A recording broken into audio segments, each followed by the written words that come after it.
हाँ, जैसा कि प्रीवियस लेक्चर में हम ऑलरेडी आपको बता चुके थे कि आज जो हम लोग डिस्कस करेंगे moment of inertia. But moment of inertia discuss करने से पहले कुछ 2-3 पॉइंट है जो कि रोटेशनल मोशन में आपको ये हर एक जगह ज़रूरत पड़ेगा। आपको पता सब कुछ है, ठीक, बट वो क्यों होता है वो चीज़ मैं आपको यहाँ पर रियलाइज करवा रहा हूँ, ठीक। और पूरे रोटेशनल मोशन चैप्टर में ये रिलेशन हम यूज करेंगे, ठीक। तो समझना, कंसेप्चुअल पॉइंट आप खुद समझ सकते हो। जैसे कि देखना, फर्स्ट पॉइंट क्या है कि मान लो, इमेजिन करो कि एक रॉड है, ठीक। रॉड बताओ क्या होता है, रिजिड बॉडी होता है, ठीक। अब मान लो कि रॉड का ये एंड फिक्स है, ठीक। अब मान लो अगर ये रॉड को हम फ्री करें रोटेट करने के लिए, तो बताओ क्या होगा। ऐसे क्या करेगा, रॉड रोटेट करेगा, ठीक। मतलब कि इस रॉड का जितना भी पॉइंट है सब के सब इस फिक्स पॉइंट के अबाउट क्या करेगा, सर्कुलर पाथ करेगा। क्या करेगा, सर्कुलर पाथ, ठीक। तो क्या रॉड पर जितना पॉइंट है हर एक पॉइंट का ओमेगा क्या होगा, इक्वल होगा। क्यों इक्वल होगा, वही चीज हम आपके सामने डिस्कस कर रहे हैं। ओमेगा और अल्फा इस रॉड पर जितना भी पॉइंट्स है सबका सब क्या होगा, इक्वल होगा। हाँ, लीनियर पैरामीटर कहने का मतलब भी और ए अलग अलग होगा। वो क्यों होगा देखना, यहाँ पर डिस्कस कर रहा हूं मैं। तो मान लो यहाँ पर एक रॉड हम कंसीडर करते हैं, ठीक। एक रॉड हम कंसीडर करते हैं, ठीक। और रॉड का ये एंड फिक्स है, मतलब कि ये रॉड अगर रोटेट करेगा तो ये इसका बताओ क्या होगा, सेंटर होगा। मान लो इस पर कुछ हम पॉइंट्स कंसीडर करें, जैसे कि यहाँ पे ये पॉइंट नंबर 1 हो गया, ये मान लो पॉइंट नंबर 2 हो गया, ये मान लो पॉइंट नंबर 3 हो गया, और ये मान लो पॉइंट नंबर 4 हो गया, ठीक। हम क्या किए, इस रॉड को यहाँ से रिलीज कर दी और ये एंड फिक्स है। तो बताओ कुछ टाइम बाद ये रॉड बताओ क्या होगा, कुछ इस टाइप का ऐसा फिगर में आ जाएगा, कुछ इस टाइप का ऐसा, देखो सिचुएशन इसका बनेगा, ठीक। कुछ इस टाइप का ऐसा सिचुएशन, ठीक। मान लो एनी टाइम टी में, एनी टाइम टी में बताओ ये रॉड कहाँ चला आया, इस पोजीशन पर चला आया, और इसके बाद क्या कर गया, रोटेट कर गया, ठीक। अब देखो कि ये पॉइंट 1 था, ठीक। तो ये बताओ ये कहाँ पर आ गया, ये 1 डैश मान लो, ये क्या मान लो यहाँ पर 2 डैश, इसको क्या मान लो यहाँ पर 3 डैश, और इसको क्या मान लो यहाँ पर 4 डैश, ठीक। ध्यान से देखो इस रॉड का इस टी टाइम में कितना रोटेशन, कितना रोटेट कर गया ये रॉड, बताओ। ये रॉड बताओ कितना रोटेट कर गया, थीटा। ध्यान से देखो तो सब के सब पॉइंट 1 2 3 4 ये कितना एंगल रोटेट कर गया, थीटा एंगल, ठीक। मतलब कि क्या हम बोल सकते हैं कि एनी टाइम टी में ये रॉड कितना रोटेट कर गया, थीटा। और थीटा है क्या, एंगुलर डिस्प्लेसमेंट। क्या है, एंगुलर डिस्प्लेसमेंट। तो मान लो अगर हम ये बोलें कि जैसा एंगुलर डिस्प्लेसमेंट का डिफिनीशन सबको बता चुके हैं, ओमेगा बराबर बताओ क्या होता है, थीटा अपॉन टी। थीटा बताओ क्या है, एंगुलर डिस्प्लेसमेंट, टी बताओ क्या है, टाइम, ठीक। तो यहां पर देखो अगर हम देखो सबका अलग अलग थीटा मानते हैं, तो बताओ इस रिलेशन से बताओ क्या होगा, थीटा 1 इज इक्वल टू क्या होगा, theta 2 is equal to theta 3 is equal to theta 4 and so on which is equal to बताओ क्या होगा, थीटा, ठीक। इस रिलेशन से तो हम लोग देख सकते हैं, ठीक। अब यहां पर देखो अगर ओमेगा 1 की बात करें तो थीटा 1 बाई में क्या होगा, टी, ठीक। उसी तरह ओमेगा 2 बराबर क्या हो जाएगा, थीटा 2 बाई में टी, ठीक। उसी तरह ओमेगा 3 बराबर बताओ कितना हो जाएगा, थीटा 3 बाई में टी, ठीक। उसी तरह ओमेगा 4 इक्वल टू बताओ कितना हो जाएगा, थीटा 4 बाई में टी एंड सो ऑन, ठीक।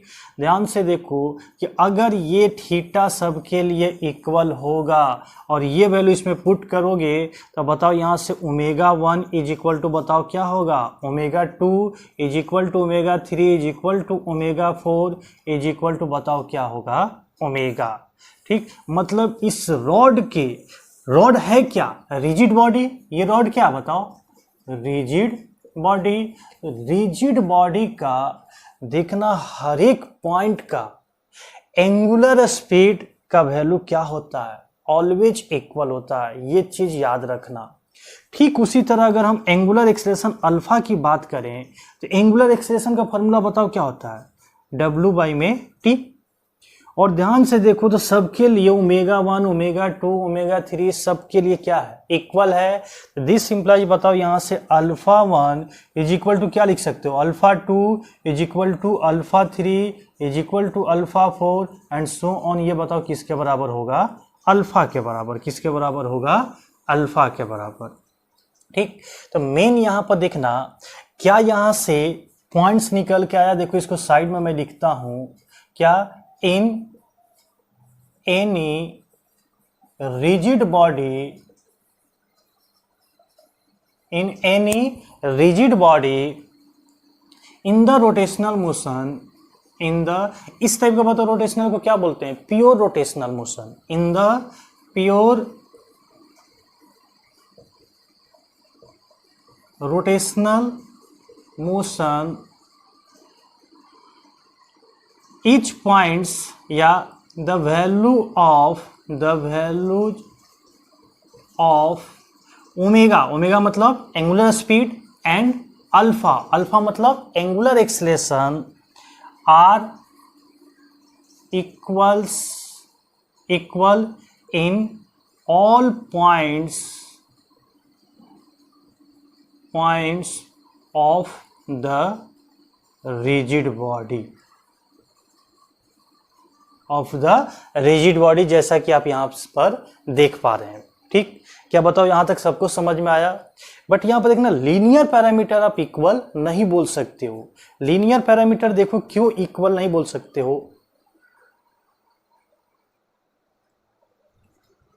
हाँ देखिए लीनियर पैरामीटर क्यों हम लोग इक्वल नहीं बोल सकते हैं। देखो अगर पॉइंट 1 की अगर हम बात करें तो पॉइंट 1 भी बताओ क्या कर रहा है, सर्कुलर पाथ। पॉइंट 2 भी बताओ क्या कर रहा है, सर्कुलर पाथ।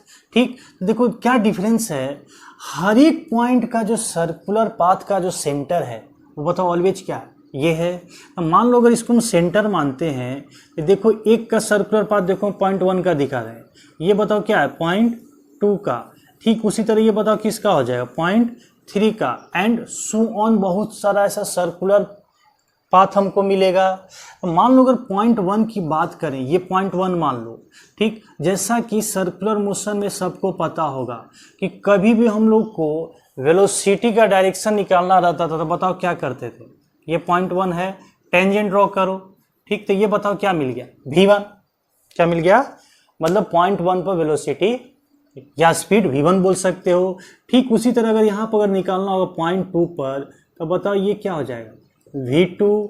और ठीक उसी तरह बताओ अगर यहाँ पर निकालना होगा, ये पॉइंट 2 हो गया और ये पॉइंट क्या हो गया 3, ये बताओ वेलोसिटी क्या हो गया v3। ध्यान से देखो इसका रेडियस हम अगर r1 मानते हैं, इस पॉइंट का मान लो रेडियस r2 मानते हैं और इस पॉइंट का रेडियस r3। याद करो लीनियर पैरामीटर और एंगुलर पैरामीटर में हम रिलेशन बताए थे। ठीक, क्या होता है रिलेशन, v इक्वल टू क्या होता है, ओमेगा इंटू r।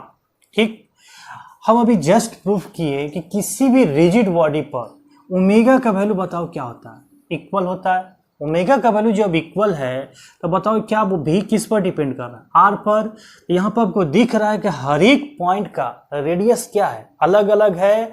इस वजह से हम ये नहीं बोल सकते हैं कि velocity at point 1 is not equal to, क्या बोल सकते हैं, वेलोसिटी एट पॉइंट 2, ये सब आपस में इक्वल नहीं होगा, and so on and so. बहुत सारा पॉइंट्स मान लो, कितना मान लिया हम भी, n पॉइंट्स। क्यों नहीं इक्वल है, ड्यू टू डिफरेंट रेडियस। ये किसकी वजह से डिफरेंट है, रेडियस की वजह से। ठीक, बहुत ज्यादा डीप में नहीं जाना चाहते हैं तो क्या इस रिलेशन से एक्सेलरेशन भी तो लिख सकते हैं हम लोग। Acceleration 1 is not equal to a2 is not equal to a3 is not equal to so on, बताओ क्या हो जाएगा a।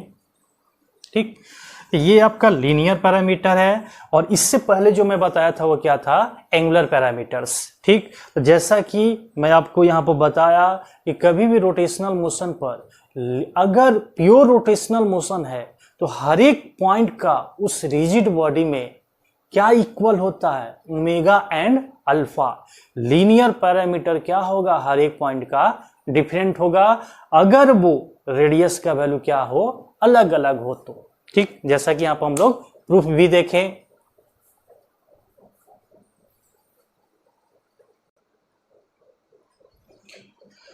हाँ जी, सेकेंड पॉइंट देखना। सेकेंड पॉइंट देखना, थोड़ा हम इसको को रिलेट कर रहे हैं। याद करो काइनेमेटिक्स में रिलेटिव मोशन का क्वेश्चन हम बताए थे। ठीक, क्या बताए थे कि मान लो अगर दो पार्टिकल सेम टाइम में मोशन में हो, ठीक, तो सेम टाइम अगर मोशन में हो तो उस प्रॉब्लम को आप आसान तरीका से कैसे सॉल्व कर सकते हैं। तो बताओ क्या बोले थे कि वहां पर रिलेटिव मोशन का कंसेप्ट अप्लाई करो। और रिलेटिव मोशन कैसे अप्लाई करना था कि किसी एक बॉडी पर तुम क्या करो, इमेजिन करो कि तुम उस पर बैठ गए हो। बैठ गए मतलब ऑब्जर्वर को क्या कर दिए हो, बैठा दिए हो।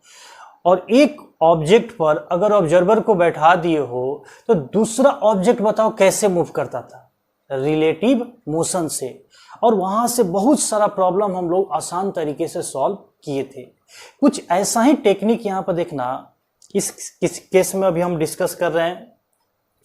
तो यहां पर देखो, जैसा कि जस्ट अभी वीडियो अभी जस्ट इससे पीछे मतलब कि पिछला जो पॉइंट था उसका अगर समरी देखोगे तो क्या उसका समरी है कि मान लो ये एक रिजिड बॉडी है, ठीक, और मान लो ये इसका एक्सिस ऑफ रोटेशन, ये देखो क्या इसका एक्सिस ऑफ रोटेशन। ठीक, एक्सिस ऑफ रोटेशन क्या होता है ये चीज हम पिछले लेक्चर में बता चुके हैं। ठीक, मान लो इस एक्सिस ऑफ रोटेशन से हम दो या तीन पॉइंट कंसीडर कर रहे हैं। मान लो ये पॉइंट 1 है, ठीक, ये मान लो R1 डिस्टेंस पर है, इधर मान लो कोई पॉइंट 2 मान लिए जो कि ये कितना है R2 डिस्टेंस पर, इधर मान लो यहाँ पर हम कोई पॉइंट 3 मान लिए जो कि ये कितना डिस्टेंस पर है, मान लो R3 डिस्टेंस पर। ठीक, बहुत सारा इसमें n नंबर ऑफ पॉइंट्स है।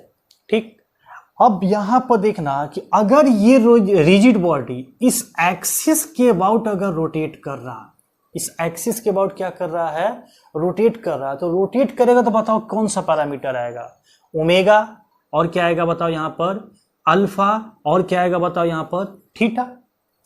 रोटेशन में तो यही 3 पैरामीटर आएगा मेन। ठीक, अगर ये रिजिड बॉडी है तो यहां पर देखना, इसमें अगर हम θ1 मानते हैं तो इसमें क्या मान लिए θ2, और इसमें क्या मान लिए θ3।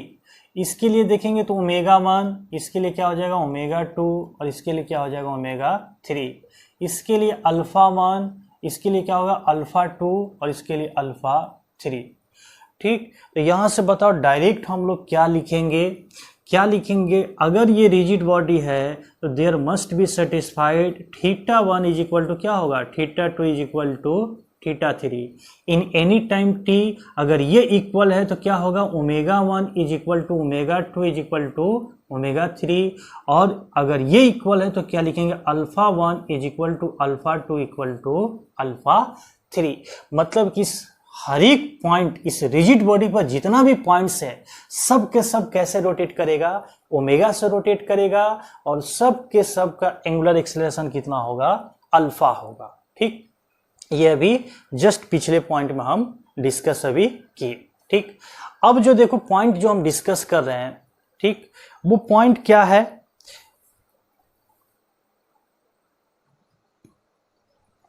हाँ जी, अब देखो जो पॉइंट है जस्ट अभी जो बताए थे कि काइनेमेटिक्स मतलब लीनियर या ट्रांसलेशनल मोशन में हम डिस्कस किए थे रिलेटिव मोशन का कंसेप्ट। तो यहां पर देखना कि मान लो एक हम रिजिड बॉडी कंसीडर कर रहे हैं, मान लो कोई एक रिजिड बॉडी है, ये रिजिड बॉडी ये इसका मान लो एक्सिस ऑफ रोटेशन है, ये इसके अबाउट v वेलोसिटी से मूव भी कर रहा है और ओमेगा से क्या कर रहा है, रोटेट भी कर रहा।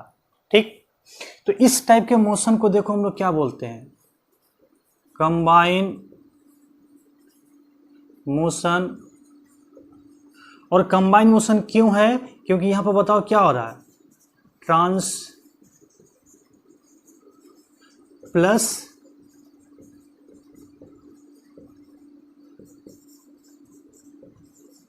Translational plus rotational motion. मतलब ऐसे समझो कि ये मान लो कि रिजिड बॉडी है, ऐसे रोटेट भी कर रहा है और साथ में क्या करते जा रहा है, मूव भी करते जा रहा है। ठीक, ये कौन सा टाइप का मोशन हो गया, क्या, कंबाइन मोशन, क्योंकि इसके पास लीनियर मोशन भी है और साथ में रोटेशनल मोशन भी है। ठीक, ये देखो, ये कब हम लोग डिस्कस करेंगे, ये हम लोग रोटेशनल मोशन के चैप्टर के लास्ट में डिस्कस करेंगे। ठीक, तो थोड़ा बहुत मैं तुमको ओवरव्यू दे रहा हूं इस टाइप के प्रॉब्लम को जो आपको टफ लगता है रोटेशनल मोशन, कैसे हम लोग आसान तरीके से सॉल्व कर लेंगे। ठीक, थोड़ा सा बेसिक अगर कंसेप्ट आपको पता है तो यहां पर देखो, अगर मान लो कि ऑब्जर्वर यहां पर इस केस में यहां पर बैठा है, ऑब्जर्वर यहां पर बैठा है, तो वो क्या ऑब्जर्व करेगा, कंबाइन मोशन है। क्यों ना हम लोग सोचे कि इसको थोड़ा आसान तरीके से सॉल्व करें। तो आसान तरीके से सॉल्व करने के लिए थोड़ा दिमाग दौड़ाएं तो पता चला कि हाँ, कुछ काइनेमेटिक्स में ऐसा कुछ प्रॉब्लम हम सॉल्व किए थे।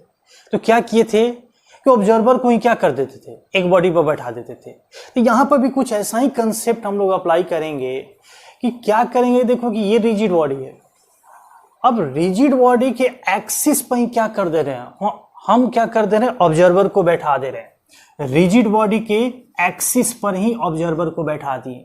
ठीक, अब बताओ कि रिजिड बॉडी के एक्सिस पर अगर ऑब्जर्वर को तुम बैठाओगे तो क्या सिचुएशन होगा। मान लो यहां पर हम 2 पॉइंट लेते हैं, एक पॉइंट 1 हो गया और ये पॉइंट मान लो 2। ठीक, खुद सोचो कि मान लो अगर ऑब्जर्वर जो है उसी रिजिड बॉडी में बैठा है और तुमको हम बोले कि पॉइंट 1 और पॉइंट 2 का मोशन कैसा होगा, तो क्या तुम यहां पर रियलाइज नहीं कर सकते हो, थोड़ा इमेजिन करो, क्योंकि रोटेशनल मोशन में इमेजिनेशन ही तुम्हारा मेन है। अगर इमेजिन कर पा रहे हो, रोटेशनल मोशन तुम्हारे लिए कुछ भी नहीं। इमेजिनेशन जितना आप इंक्रीज करोगे उतना अच्छा प्रॉब्लम सॉल्व कर पाओगे। ठीक, खुद सोचो, इसका एग्जांपल मैं हिंट दे रहा हूं।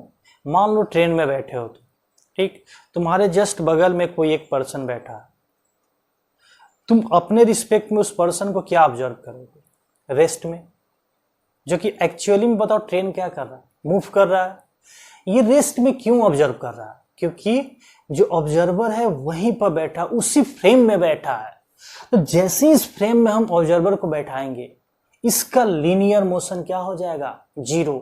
मतलब कि ये ऑब्जर्वर पॉइंट 1 को हमेशा लीनियर मोशन के रिस्पेक्ट में अगर देखोगे तो क्या ऑब्जर्व करेगा, रेस्ट में क्या ऑब्जर्व करेगा, क्योंकि सारा का सारा पॉइंट कैसे मूव करेगा, v वेलोसिटी से। ठीक, अब बच गया कौन सा, रोटेशनल मोशन। ठीक, ये बताओ, ये बैठा है और ये पॉइंट क्या कर रहा है, ऐसे ऐसे रोटेट कर रहा है, क्योंकि ये क्या है, रिजिड बॉडी है। रिजिड बॉडी कहने का मतलब क्या, इन दोनों के बीच का डिस्टेंस कभी चेंज नहीं हो सकता। और कभी बताओ बीच का डिस्टेंस चेंज कब नहीं होता, जब पार्टिकल क्या हो, या तो रेस्ट में हो और नहीं तो क्या करता हो, अगर मूव करता हो तो वो पाथ बताओ क्या बनना चाहिए, मस्ट बी सर्कुलर पाथ। ठीक, तो यहां पर रोटेशन की वजह से बताओ कौन सा पाथ बनेगा, सर्कुलर पाथ। मतलब कि ये ऑब्जर्वर बताओ अब क्या ऑब्जर्व करेगा कि पॉइंट 1 कैसे मूव कर रहा है, सर्कुलर पाथ में। ये ऑब्जर्वर पॉइंट 2 के लिए बताओ क्या ऑब्जर्व करेगा कि कैसे मूव कर रहा है, सर्कुलर पाथ में। बताओ ये क्वेश्चन एक्चुअली में क्या था, कंबाइंड मोशन जो कि ट्रांसलेशनल प्लस रोटेशनल था। इस क्वेश्चन को हम थोड़ा कंसेप्ट अप्लाई करके बताओ किस में कन्वर्ट कर दिए, प्योर रोटेशनल मोशन में। किसमें, प्योर रोटेशनल मोशन में।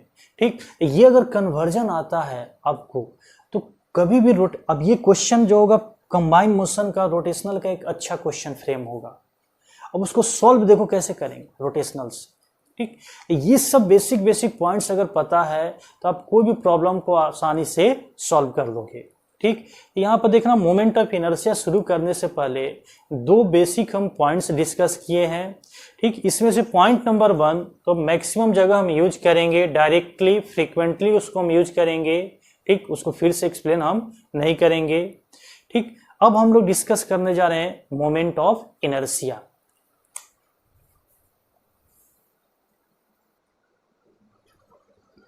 चलो अगला टॉपिक, जैसा कि आप देख पा रहे हैं, मोमेंट ऑफ इनर्शिया। ढंग से समझना इसको, मैं इसका फार्मूला, इस पर बहुत सारे प्रॉब्लम्स डिस्कस करेंगे। ठीक, मतलब मान के चलो 2 से 3 लेक्चर केवल मोमेंट ऑफ इनर्शिया हम आगे डिस्कस करने जा रहे हैं। ठीक, बस केवल फील करने के लिए मैं आज आपको थोड़ा बहुत थ्योरेटिकल कंसेप्ट बताना चाह रहा हूँ, क्यों हम लोग मोमेंट ऑफ इनर्शिया के बारे में डिस्कस करते हैं, रोटेशनल मोशन में क्यों इसका ज़रूरत पड़ता है, मास से क्यों नहीं काम हो सकता था। ठीक, हर एक रोटेशन, मतलब रोटेशनल मोशन में हर एक टर्म जो इन्वॉल्व होता है वो मोमेंट ऑफ इनर्शिया से ही क्यों रिलेटेड होता है। ठीक, थोड़ा ये समझने की कोशिश हम लोग कर रहे हैं। अब समझने से पहले, मतलब इसको मोमेंट ऑफ इनर्शिया डिस्कस करने से पहले याद करो, काइनेमेटिक्स में, काइनेमेटिक्स मतलब लीनियर मोशन में, याद करो कि अगर लीनियर मोशन मतलब कोई भी ऑब्जेक्ट है, मान लो कोई भी ऑब्जेक्ट है, जैसे कि मान लो अगर हम ये मान रहे हैं कि ये मार्कर है, ठीक, इस मार्कर को हमको मूव कराना, किसका जरूरत पड़ता था? फोर्स का। ठीक, और ये फोर्स मतलब हम कितना न्यूटन के फोर्स अप्लाई करें कि ये मार्कर क्या कर जाए, मूव कर जाए, ये किस पर डिपेंड करता था? मास ऑफ द ऑब्जेक्ट।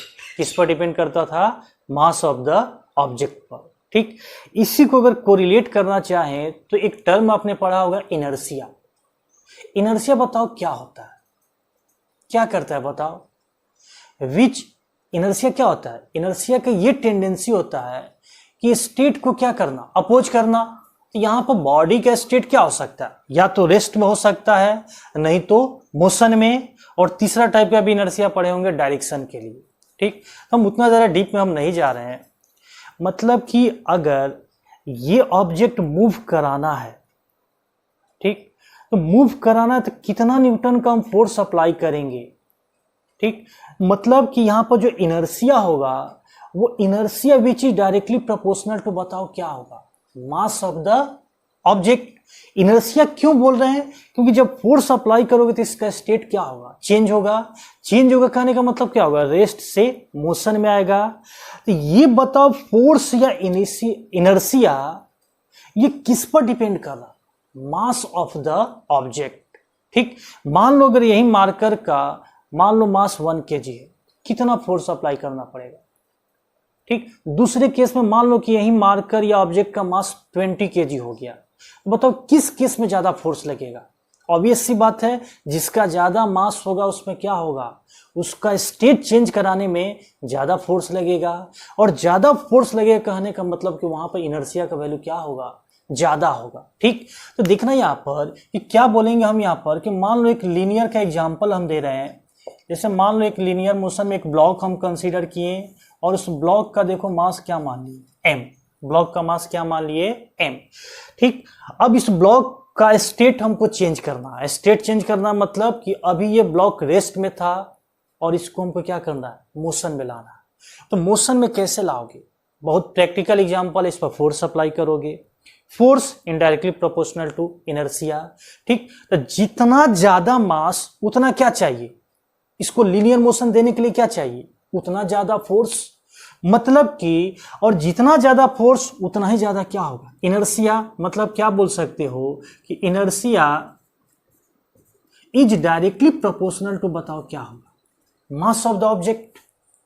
जितना ज्यादा मास उतना ज्यादा क्या होगा? इनर्शिया।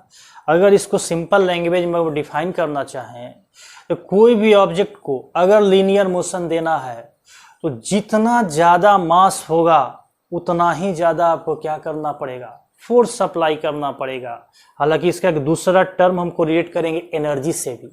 खुद सोचो कि मान लो इस ऑब्जेक्ट का पोजीशन अगर चेंज करोगे तो बताओ क्या करना पड़ेगा? वर्क करना पड़ेगा। और ये वर्क किस में कन्वर्ट होगा? एनर्जी में। किस में कन्वर्ट होगा? एनर्जी में। ठीक, जैसा कि यहाँ पर क्या आएगा? काइनेटिक एनर्जी का टर्म आएगा। ठीक, सब लोग यहां तक तो उम्मीद करता हूं कि सबको पता होगा।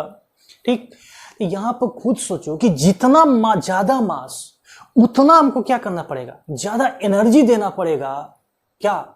इसको मोशन में लाने के लिए उतना ज्यादा फोर्स अप्लाई करना पड़ेगा इसको मोशन में लाने के लिए उतना ज्यादा इनर्शिया का जरूरत पड़ेगा इसका स्टेट को चेंज करने के लिए। ठीक, तो लीनियर मोशन में ये चीज आपको पता है पहले से। सिर्फ यहां पर देखो, हम यहां पर एक टर्म यूज किए हैं, inertia is directly proportional to mass. मतलब जिस बॉडी का जितना ज्यादा मास उतना ज्यादा फोर्स या एनर्जी चाहिए उस बॉडी को मूव कराने के लिए। ये बिल्कुल सिंपल लैंग्वेज में आप इसको डिफाइन कर सकते हैं। ठीक, अब देखना यहाँ पर लीनियर पैरामीटर की अगर हम बात करें, ठीक, ये समझ लो ये कौन सा मोशन है, लीनियर मोशन। कौन सा मोशन, लीनियर मोशन। ठीक, इसमें देख लो लीनियर पैरामीटर में बताओ क्या क्या आता था, सब कुछ पता है बिल्कुल, बहुत सिंपल तरीके से मैं बताऊंगा, कहीं आपको बोर्ड टाइप ऑफ फीलिंग नहीं आएगी। ठीक, इसलिए नहीं आएगी क्योंकि हम सारा लीनियर पैरामीटर को हम कोरिलेट करेंगे किसके साथ, रोटेशनल के साथ। डायरेक्ट अगर हम रोटेशनल पैरामीटर यहां पर रखते हैं तो आपको चीजें को समझने में, सिचुएशन को समझने में बहुत ज्यादा प्रॉब्लम आता। बट इसके साथ अगर हम कोरिलेट करके बताएंगे कहीं कोई दिक्कत नहीं होगा, बशर्ते कि मेरे साथ हर एक वीडियो को ढंग से रेगुलर सुनते रहो, देखते रहो। बहुत सारा प्रॉब्लम्स भी डिस्कस करेंगे।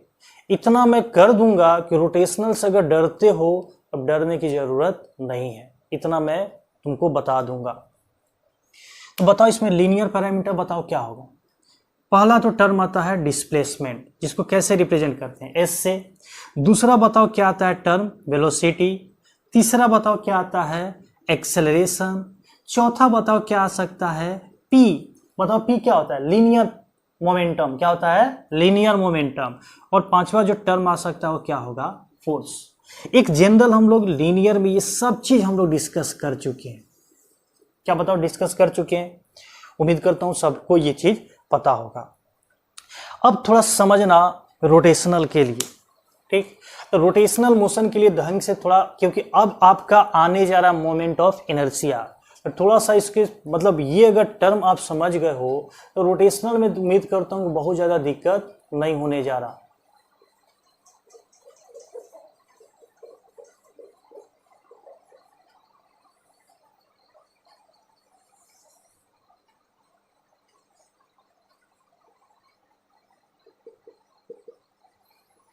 चलो देखो यहां पर क्या हम किए, एक रिजिड बॉडी कंसीडर किए। जहां रोटेशन आएगा वहां पर बताओ कौन सा टर्म आपके दिमाग में आएगा, रिजिड बॉडी का। ठीक, रिजिड बॉडी पर हम लोग पूरा पीएचडी कर चुके हैं, बहुत सारा प्रॉब्लम भी डिस्कस कर चुके हैं।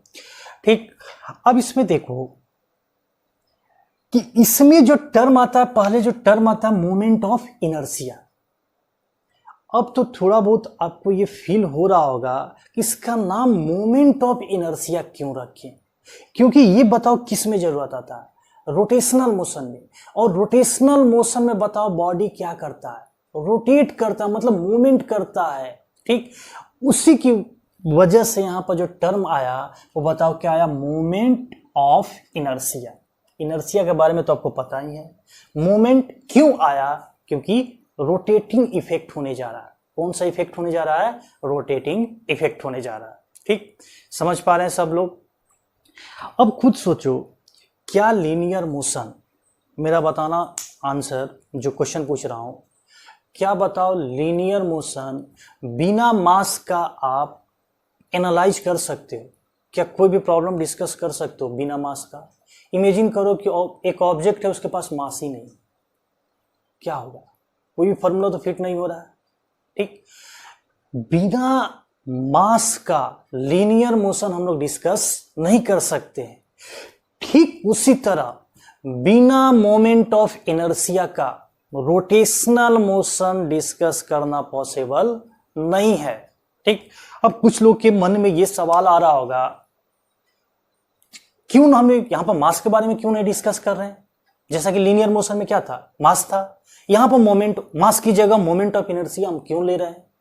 उसके लिए देखो, उसके लिए रीजन क्या है कि हम मास नहीं ले सकते यहां पर।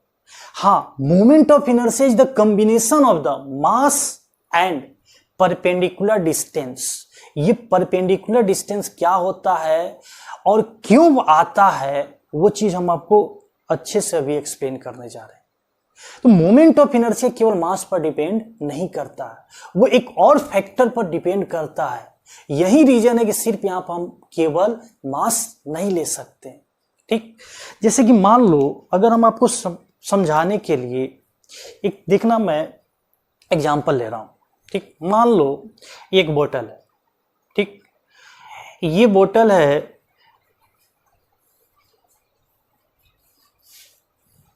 इसको आप समझो कि मान लो ये बॉडी एक बोतल है। ठीक, इस बोतल को हमको मूव कराना है। मूव कराना तो देखो हम फोर्स अप्लाई कर रहे हैं, केवल हम लीनियर मोशन दे रहे हैं। बताओ ये बोतल अगर हम फोर्स अप्लाई करेंगे तो बताओ क्या होगा? Linear motion. ठीक, इसके पास कौन सा मोशन है? केवल लीनियर मोशन है। कौन सा मोशन है? लीनियर मोशन है। अब बताओ इस बॉटल को तुम ऐसे रखो चाहे इस बॉटल को ऐसे रखो, अगर लीनियर मोशन की अगर हम बात करें तो इस बॉटल का पोजीशन कुछ भी हो, क्या बताओ इसका मास कभी चेंज होने जा रहा? जी नहीं, कभी मास चेंज नहीं होने जा रहा। ठीक, तो बताओ अगर मान लो ये बॉटल 5 kg का है, तो अगर इस पर इस पोजीशन में रखे हो, ठीक, इसको मूव कराने के लिए मान लो 10 न्यूटन का फोर्स चाहिए, तो ये 10 न्यूटन में क्या करेगा? लीनियर मोशन मूव करेगा। मान लो इस बॉटल को हम पलट के ऐसे रखते, ठीक, और हमको फिर अब लीनियर मोशन देना, सेम वही बॉटल है, वही मास है, इसको मूव कराने के लिए बताओ कितना चाहिए?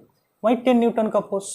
ठीक, लीनियर मोशन में पोजीशन ऑफ द ऑब्जेक्ट कोई मैटर नहीं करता है।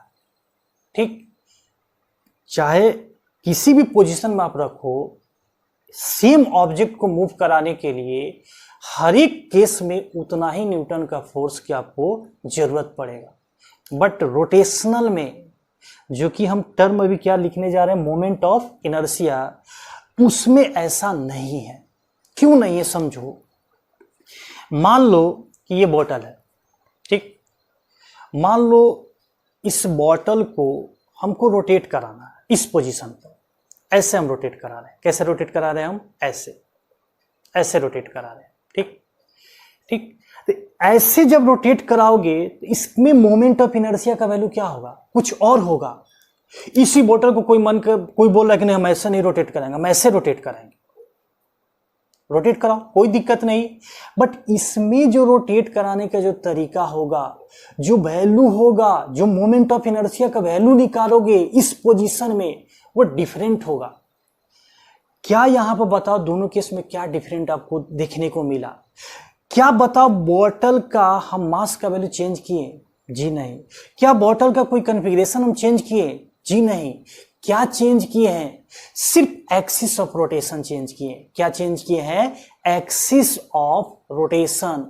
एक्सिस ऑफ रोटेशन अगर चेंज करोगे तो इस केस में देखो, इसमें मोमेंट ऑफ इनर्शिया का वैल्यू क्या कुछ और आएगा, और इस केस में मोमेंट ऑफ इनर्शिया का वैल्यू क्या होगा? कुछ और आएगा। रीजन क्या है कि जो आर का वैल्यू, जो हम लोग इसका फॉर्मूला भी डिराइव करेंगे, वो आर का वैल्यू दोनों केस में क्या हो जाता है? चेंज हो जाता है। यही रीजन है कि मोमेंट ऑफ इनर्शिया किस पर डिपेंड करता है? मास के साथ साथ आर डिस्टेंस। और आर डिस्टेंस क्या होता है, ये चीज हम अच्छे से डिस्कस करेंगे। ठीक, तो बिल्कुल सिंपल लैंग्वेज में अगर हम बात करें तो मोमेंट ऑफ इनर्शिया क्या होता है? मोमेंट ऑफ इनर्शिया ये बताता है हमको कि कोई भी रिजिड बॉडी को कितना हमको एनर्जी चाहिए उसको रोटेट कराने के लिए। जैसे लीनियर में क्या था? लीनियर मोशन था, बट रोटेशन में क्या होगा? Rotational motion. ये आपको, जैसे कि मान लो कोई फैन है, या समझ लो यही बोतल है, हमको इसको रोटेट कराना है, तो कितना एनर्जी तुमको चाहिए? ठीक, एनर्जी। और दूसरा टर्म आता है टॉर्क। अभी आपको कोरिलेट करके हम बताएंगे कि जो काम फोर्स लीनियर मोशन में करता है, वही काम टॉर्क किस में करता है? रोटेशनल मोशन में। इस बॉटल को अगर रोटेट कराना है, मान लो इस एक्सिस के अबाउट ऐसे रोटेट कराना है, तो कितना मोमेंट ऑफ इनर्शिया का वैल्यू चाहिए? कितना मोमेंट ऑफ इनर्शिया का वैल्यू हम यहां पर दें कि ये बॉटल क्या कर जाए? रोटेट कर जाए। ठीक, मोमेंट ऑफ इनर्शिया करने का मतलब कि ये मोमेंट ऑफ इनर्शिया डायरेक्टली किससे लिंकअप होगा? एनर्जी या टॉर्क से। किससे रिलेटेड होगा? एनर्जी या टॉर्क से। ठीक, तो बिल्कुल बहुत आसान इसका डेफिनेशन है। क्या हमेशा याद रखना कि जो काम लीनियर मोशन में मास करता है वही काम रोटेशनल मोशन में मोमेंट ऑफ इनर्शिया करता है। ठीक, हम लोग इसमें मास नहीं ले सकते हैं। क्यों? क्योंकि रोटेशनल मोशन में आपको दोनों पैरामीटर चाहिए। कौन कौन सा दोनों पैरामीटर? एक मास ऑफ द ऑब्जेक्ट और दूसरा बताओ कि वो ऑब्जेक्ट या वो रिजिड बॉडी किस एक्सिस के अबाउट रोटेट कर रहा है। ठीक, यही अगर एग्जांपल समझोगे तो इसको ऐसे रोटेट करना ज्यादा आसान है। ठीक, कोई बोलेगा नहीं हम कुछ एंगल के साथ रोटेट कराओ। हर एक केस में क्या होगा, अपना एनर्जी एफर्ट, इसको रोटेट कराने में जो एनर्जी एफर्ट लगेगा वो क्या होगा, अलग अलग होगा। ठीक, क्यों? क्योंकि यहां पर इस केस में अगर एक्सिस की बात करें तो देखो एक्सिस इस केस में ये बनेगा, इस केस में अगर एक्सिस की बात करें तो ये इसका एक्सिस बनेगा। ठीक, अगर इस केस में एक्सिस की बात करें तो ये इसका एक्सिस बनेगा। हर एक केस में एक्सिस क्या हो रहा है, चेंज हो रहा है। और जब एक्सिस आपका चेंज हो रहा है तो देखो परपेंडिकुलर डिस्टेंस भी हर एक केस में देखो क्या हो रहा है, चेंज हो रहा है। यही रीजन है कि हर एक केस में मोमेंट ऑफ इनर्शिया का वैल्यू क्या हो रहा है, अलग अलग हो रहा है। क्या ये चीज समझ में आया? ठीक, अब देखो तो यहां पर मैं भी देखो यहां पर कुछ पैरामीटर हम लिख रहे हैं कि मोमेंट ऑफ इनर्शिया जो है आई, मोमेंट ऑफ इनर्शिया को देखो कैसे रिप्रेजेंट करेंगे हम, आई से। ठीक, तो इसमें देखो पैरामीटर क्या क्या आने जा रहा है। इसमें देखो पैरामीटर थीटा आएगा, फिर बताओ क्या आ जाएगा, ओमेगा आएगा, फिर बताओ क्या आ जाएगा, अल्फा आएगा, फिर बताओ क्या आएगा, एल। इसको देखना, एल को हम लोग बोलते हैं एंगुलर मोमेंटम। क्या बोलते हैं? Angular momentum. और तीसरा जो लास्ट जो टर्म आएगा वो टॉर्क, इसको बोलते हैं हम लोग टॉर्क और moment of force, moment of force. ये सब हम लोग आगे अच्छे से डिस्कस करेंगे। अभी केवल नाम समझो कि ये एंगुलर मोमेंटम होता है और ये क्या होता है, टॉर्क होता है। ठीक, तो यहां पर देखना अगर कोरिलेट करेंगे तो जो पैरामीटर तुम लीनियर मोशन में मास के बारे में जानते हो वही पैरामीटर हम लोग अब किस रोटेशनल में क्या यूज करेंगे, मोमेंट ऑफ इनर्शिया के नाम से। जो पैरामीटर तुम इस लीनियर डिस्प्लेसमेंट जानते हो वही हम लोग इसमें कैसे यूज करते हैं, एंगुलर डिस्प्लेसमेंट थीटा के टर्म में। फिर बताओ क्या आ गया, वेलोसिटी भी। बताओ ये क्या हो गया, ओमेगा। फिर बताओ ये क्या हो गया, अल्फा। तो बताओ यहाँ पर क्या होगा, लीनियर एक्सेलरेशन ए। यहाँ पर बताओ क्या आएगा, अल्फा। फिर बताओ यहाँ पर क्या होता है, लीनियर मोमेंटम पी होता है। इसमें बताओ क्या होता है, एंगुलर मोमेंटम एल होता है। इसमें बताओ क्या होता है, फोर्स। तो इसमें बताओ क्या होता है, हम लोग यूज करेंगे टॉर्क। मतलब ये किसी भी रिजिड बॉडी को कितना टॉर्क चाहिए उसको रोटेट कराने के लिए। ठीक, जैसा कि लीनियर मोशन में क्या करते थे, किसी भी ऑब्जेक्ट को कितना न्यूटन का फोर्स दे कि वो ऑब्जेक्ट क्या करता था, लीनियर मोशन मूव करता था। सेम वही चीज हम लोग कैसे डिस्कस करेंगे, टॉर्क के टर्म में। ठीक, तो ये साइड में लिख लेना क्योंकि आगे हम लोग यही सब पैरामीटर हम लोग यूज करने जा रहे हैं। ठीक, तो जैसा कि बताओ यहाँ पर जो अभी तक मैं थ्योरी, बेसिक थ्योरी बताया, इसमें मोमेंट ऑफ इनर्शिया बताओ किन दो फैक्टर पर डिपेंड करता है। एक मास ऑफ द रिजिड बॉडी या ऑब्जेक्ट, और दूसरा बताओ एक्सिस ऑफ रोटेशन। और वहां से क्या निकल के आता है, डिस्टेंस, उसको बोलते हैं परपेंडिकुलर डिस्टेंस। ये चीज हम आपको अभी जस्ट इसका डिफिनीशन में हम आपको बताने जा रहे हैं।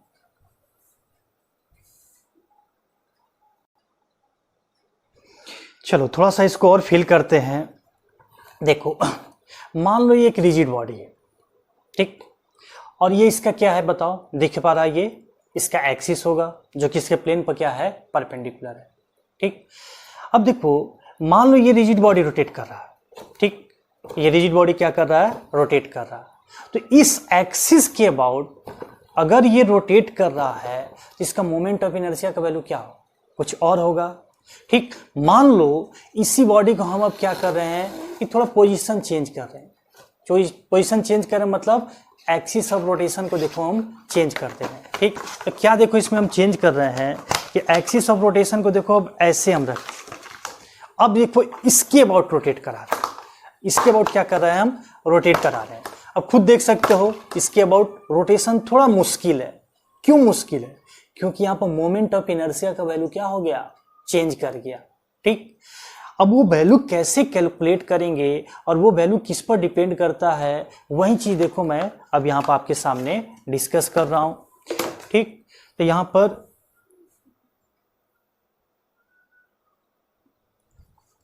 कि मान लो ये, जैसे मान लो कि एक ये मेरा एक्सिस ऑफ रोटेशन है, इसको हम क्या बोल रहे हैं, एक्सिस ऑफ रोटेशन।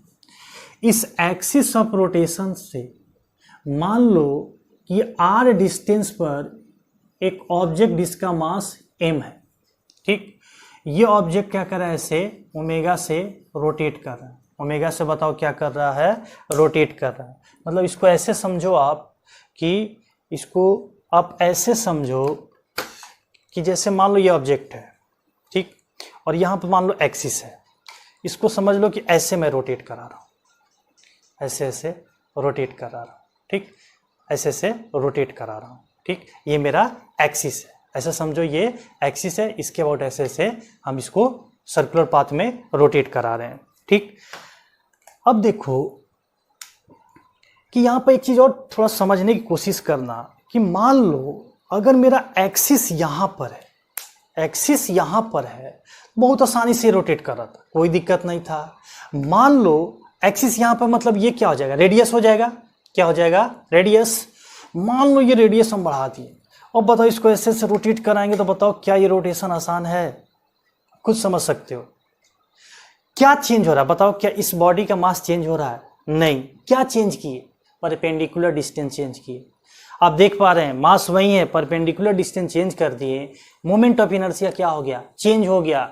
इसको रोटेट करने में हमको पहले से क्या हो रहा है, ज्यादा प्रॉब्लम क्रिएट हो रहा है। समझ, आप जैसा कि दोनों एग्जांपल देखें तो यहाँ पर मोमेंट ऑफ इनर्शिया दो फैक्टर पर डिपेंड करता है, एक मास पर और दूसरा परपेंडिकुलर डिस्टेंस पर। ठीक, जितना ज्यादा परपेंडिकुलर डिस्टेंस उतना ज्यादा मोमेंट ऑफ इनर्शिया, जितना ज्यादा मास उतना ज्यादा मोमेंट ऑफ इनर्शिया। ठीक, तो यहां से देखो एक फॉर्मूला निकल के आया कि मान लो अगर ये रोटेट करेगा तो बताओ इसका पाथ बताओ क्या बनेगा, कुछ इस टाइप का, ऐसा सर्कुलर पाथ बनेगा। क्या बनेगा, ऐसा सर्कुलर पाथ। ठीक, तो देखो मोमेंट ऑफ इनर्शिया, यहां से एक मैथमेटिकल फॉर्मूला हम लोग निकाल के ला रहे हैं, क्या कि मोमेंट ऑफ इनर्शिया कैसे रिप्रेजेंट करते हैं बताओ, आई से।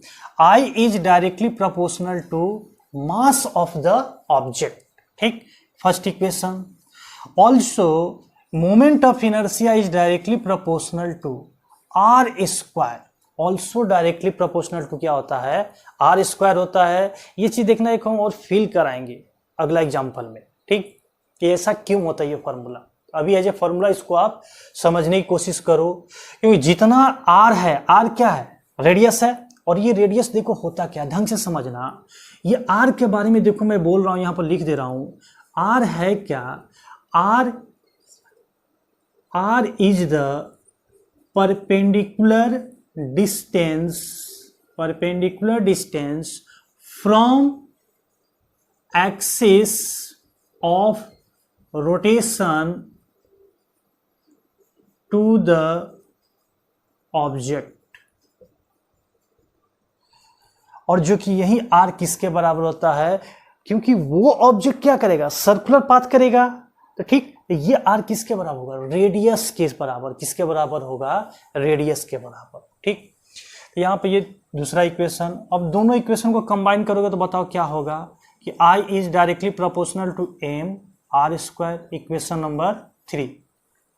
प्रोपोर्शनलिटी हटाओ तो क्या दोगे, कांस्टेंट। तो आई बराबर बताओ कितना हो जाएगा, कोई कांस्टेंट के एम आर स्क्वायर।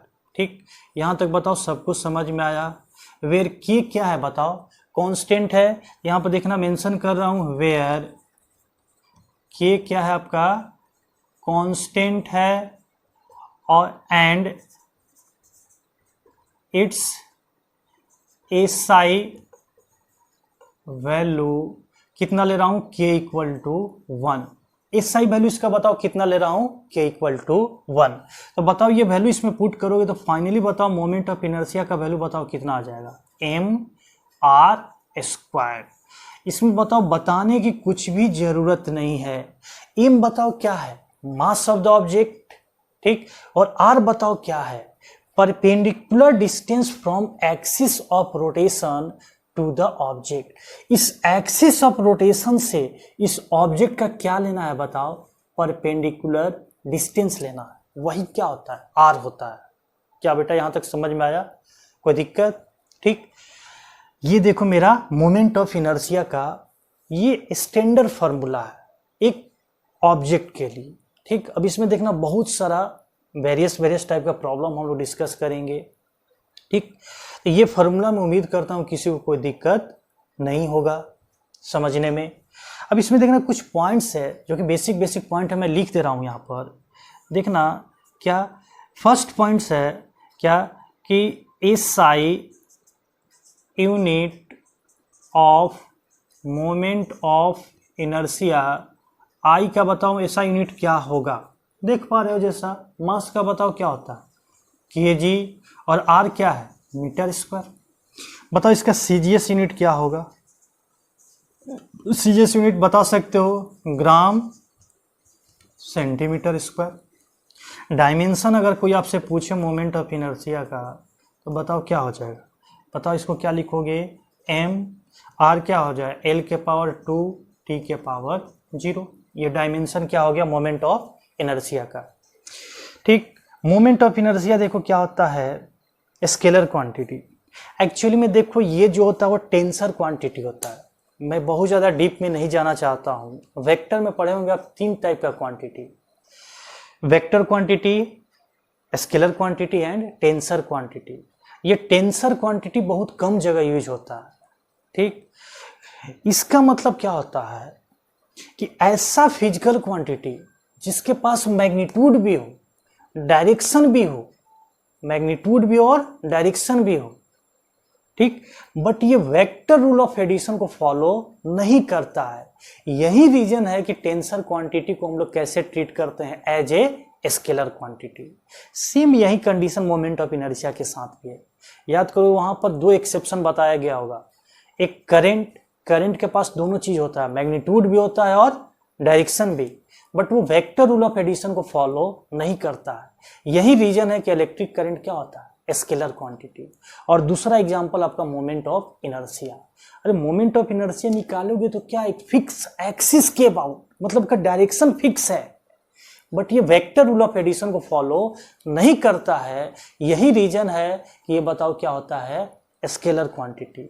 अगर मान लो ऑब्जेक्टिव एग्जाम में ऑप्शन दिया कि moment of inertia is, first option vector quantity, second scalar, third tensor, fourth none of these, option क्या लगाओगे, टेंसर क्वांटिटी। बट अगर टेंसर ऑप्शन में नहीं देता है टेंसर क्वांटिटी के बारे में, तो सीधे बताओ क्या बोलोगे, मोमेंट ऑफ इनर्शिया क्या होता है, स्केलर क्वांटिटी। तो देखो यहाँ पर मैं जैसा कि लिख दे रहा हूं यहाँ पर कि moment of inertia is scalar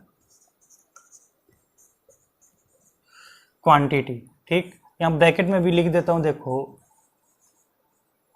tensor quantity. अगर ऑप्शन दिया तो टेंसर क्वांटिटी बता देना। टेंसर क्वांटिटी क्या होता है आप अच्छे से एक्सप्लेन कर सकते हो। क्या बताओ, बेसिक फार्मूला आपको समझ में आया मोमेंट ऑफ इनर्शिया का क्या होता है, ये होता है। और क्यों होता है थोड़ा बहुत मैं फील भी कराने की कोशिश किया हूं, ठीक। जितना भी मेरे पास कुछ प्रैक्टिकल एग्जाम्पल था उसके थ्रू मैं फील कराने की कोशिश किया हूं।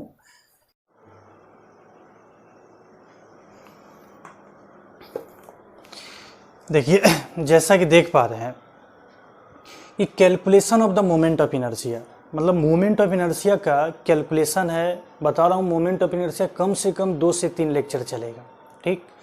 तो यहाँ पर जो कैलकुलेशन करने का तरीका है मेरा 2 तरीका है।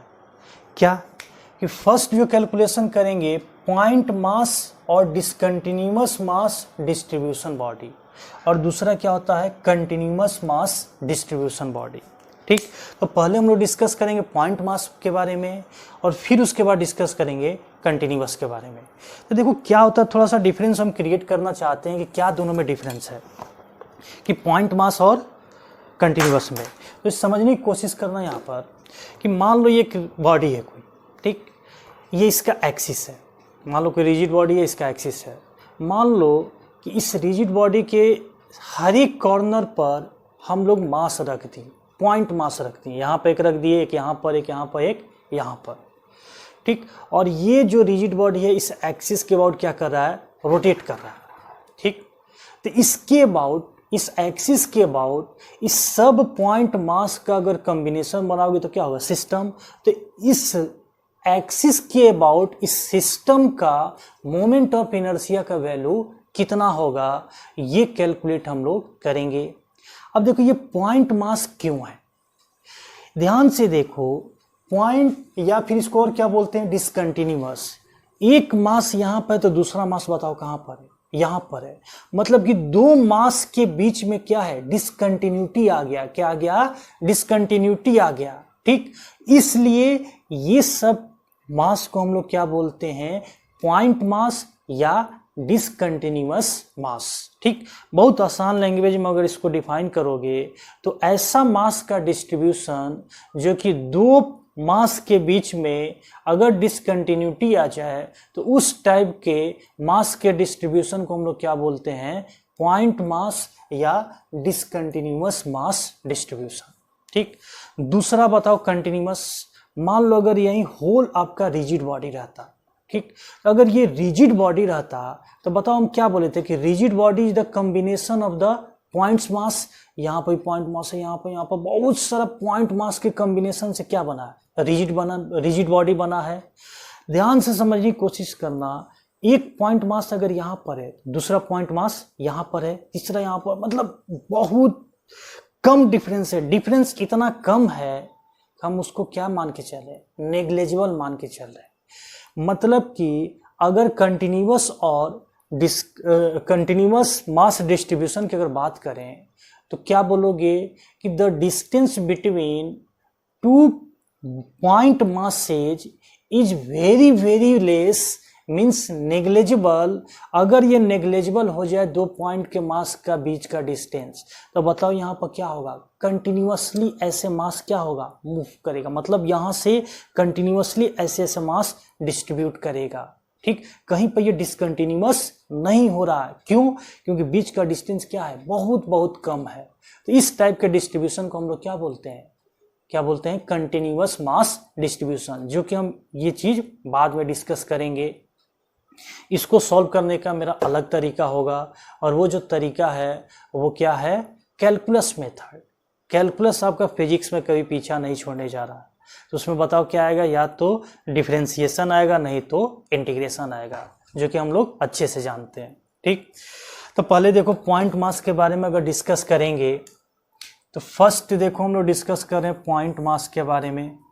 तो मान लो एक ऐसा हम सिस्टम बना रहे हैं, ढंग से समझना कि एक ऐसा हम सिस्टम बना रहे हैं, उस सिस्टम का देखो ये क्या है, मेरा एक्सिस ऑफ रोटेशन, और ये सिस्टम में आपको n number of point masses है। n number of point masses मतलब कहने का मतलब एक मास देखो यहाँ पर है, इसका मास m1 मान लो, एक मास देखो यहाँ पर है, मास m1 मान लो, ठीक। एक्सिस से इस मास का परपेंडिकुलर डिस्टेंस r1 मान लो। दूसरा मास देखो यहाँ पर हम मान लिए पॉइंट मास m2, एक्सिस से इसका परपेंडिकुलर डिस्टेंस r2 मान लिए। ठीक उसी तरह देखना, तीसरा मास हम यहाँ पर r3 मान लिए, ये m3 और ये r3। चौथा मास देखो इधर हम मान लिए ये m4 r4। इस टाइप का मान लो मेरे पास कितना मास है तुम्हारा, मान लो यहाँ पर मेरे पास mn, ये rn है, और ये सब के सब बताओ क्या कर रहा है, इस एक्सिस के अबाउट ऐसे से रोटेट कर रहा है, ठीक। जैसा कि एग्जांपल अभी जस्ट हम आपको बताएं कि मान लो कि इसमें n number of point masses है, ठीक, और ये मेरा एक्सिस फिक्स है, और ये सब के सब पॉइंट मास ऐसे इस एक्सिस के अबाउट क्या कर रहा है, रोटेट कर रहा है। तो बताओ इस सब मास को कंबाइन करोगे तो बताओ क्या बनेगा, सिस्टम। तो इस सिस्टम का आपको क्या निकालना है, मोमेंट ऑफ इनर्शिया का फॉर्मूला। ठीक, तो यहाँ पर देखो इस सबको अगर हम कंबाइन करेंगे, सारे पॉइंट मास को अगर हम कंबाइन करेंगे तो बताओ यहाँ पर ये क्या बनेगा, बताओ एक सिस्टम का फॉर्मेशन होगा। ठीक, और इस सिस्टम का हम मोमेंट ऑफ इनर्शिया का फॉर्मूला लिख रहे हैं। चलो देखो इस सिस्टम का मोमेंट ऑफ इनर्शिया अगर फॉर्मूला लिखें तो बताओ आई बराबर क्या होगा। एक पॉइंट मास के लिए बताओ मोमेंट ऑफ इनर्शिया का फॉर्मूला भी जस्ट पता है, क्या था बताओ, मास इनटू परपेंडिकुलर डिस्टेंस। तो इसके लिए लिखोगे तो बताओ क्या लिखोगे, बताओ बेटा, m1 r1 स्क्वायर। इस सिस्टम में बताओ कितना पॉइंट मासेज है, n है, सबका अलग अलग मोमेंट ऑफ इनर्शिया लिख दो और सबको क्या कर दो, ऐड कर दो। क्यों, क्योंकि ये मोमेंट ऑफ इनर्शिया बताओ क्या बताए थे, स्केलर क्वांटिटी होता है। क्या होता है, मतलब यहाँ पर जो एडिशन होगा वो हम लोग जनरल एडिशन जानते हैं, वो ऐड कर दो। ये बताओ कितना हो जाएगा, m2 r2 स्क्वायर, तीसरे बॉडी के लिए m3 r3 स्क्वायर, फिर बताओ डॉट डॉट डॉट बताओ क्या लिखोगे, mn rn स्क्वायर। क्या समझ में आया?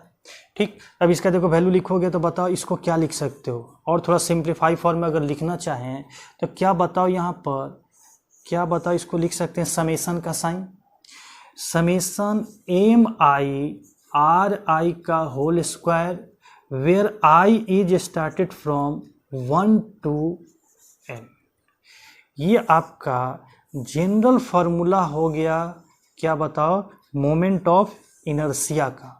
किसका, मोमेंट ऑफ इनर्शिया का जनरल फॉर्मूला हो गया। अब जैसा कि देख पा रहे हैं, चाहे उस सिस्टम में 2 बॉडी हो, 5 बॉडी हो, 10 बॉडी हो, 20 बॉडी हो, कितना भी बॉडी हो, आपको क्या चाहिए, उसका मास चाहिए और एक्सिस से परपेंडिकुलर डिस्टेंस चाहिए। अगर ये वैल्यू आप निकाल लेते हो तो पॉइंट मास के लिए मोमेंट ऑफ इनर्शिया का वैल्यू किसी भी एक्सिस के अबाउट आप निकाल सकते हो। क्या बेटा समझ में आया? उम्मीद करता हूँ सबको समझ में आ गया होगा। एक पॉइंट देखना और यहाँ पर मेंशन मैं कर रहा हूँ कि मोमेंट ऑफ इनर्शिया देखो एक्चुअली में किस पर डिपेंड करता है, मास ऑफ द ऑब्जेक्ट, और किस पर डिपेंड करता है, आर मतलब परपेंडिकुलर डिस्टेंस। ये बताओ परपेंडिकुलर डिस्टेंस जो बोल रहे हैं, बताओ क्या ये एक्सिस पर डिपेंड करता है? बिल्कुल डिपेंड करता है।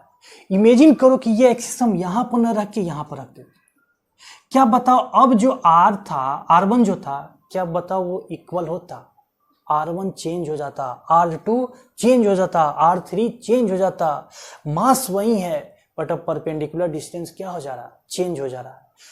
मतलब कि मोमेंट ऑफ इनर्शिया किन 2 फैक्टर पर डिपेंड करता है, तो यहां पर देखो लिख रहा हूं, moment of inertia depends on mass and axis of rotation. Axis of rotation indirectly देखो इसको हम लिख दे रहे हैं R. Axis of rotation directly किससे लिंक अप है यहां पर, आर पर, क्योंकि एक्सिस ऑफ रोटेशन चेंज होगा, आर का भी वैल्यू बताओ क्या होगा, चेंज होगा। कोई कोई मतलब बुक या कोई कोई टीचर देखना ये भी मतलब लोग बोलता है moment of inertia also depends on density and thickness. वो देखो कोई बहुत ज्यादा वो मतलब कि इफेक्टिव वैल्यू नहीं है, तुम खुद यहाँ पर समझ सकते हो कि क्यों बोला जाता है। मोमेंट ऑफ इनर्शिया बताओ किस पर डिपेंड कर रहा है, मास पर डिपेंड कर रहा है। अब मान लो कोई बॉडी कंसीडर किया, तो बॉडी कंसीडर किया तो बताओ डेंसिटी का फॉर्मूला क्या होता है, डेंसिटी इज इक्वल टू बताओ क्या होता है। मान लो अगर हम लिखना चाहें यहाँ पर तो देखो क्या लिख सकते हैं, density is equal to D, which equal to बताओ क्या हो जाएगा, बताओ मास डिवाइडेड बाई में वॉल्यूम होगा। तो बताओ यहाँ से मास इज इक्वल टू क्या हो जाएगा, डी इंटू वी। देखो मास क्या डायरेक्टली प्रोपोर्शनल टू बताओ डेंसिटी हो गया। कोई भी क्वेश्चन में मान लो अगर मास नहीं गिवन है, डेंसिटी गिवन है, निकाल सकते हो। और क्या वॉल्यूम इज इक्वल टू हम लोग लिख सकते हैं एरिया मल्टीप्लाइड बाय थिकनेस? अरे किसी भी चीज का मान लो वॉल्यूम निकालना है, ठीक, तो एरिया को किससे मल्टीप्लाई करोगे? थिकनेस से, तो क्या मिल जाएगा? वॉल्यूम। तो इसको बताओ और क्या लिख सकते हो कि mass is equal to D into बताओ क्या हो जाएगा? Area multiplied by thickness. तो बताओ अगर एरिया कांस्टेंट है तो मास बताओ किन किन दो फैक्टर पर डिपेंड कर रहा है? बताओ, डेंसिटी पर डिपेंड कर रहा है और थिकनेस पर। तो कोई कोई बुक या कोई कोई टीचर साहब लोग देखते होंगे, बताते होंगे कि moment of inertia also depends on क्या बोल सकते हो? Moment of inertia also depends on क्या बोल सकते हो? Density, thickness,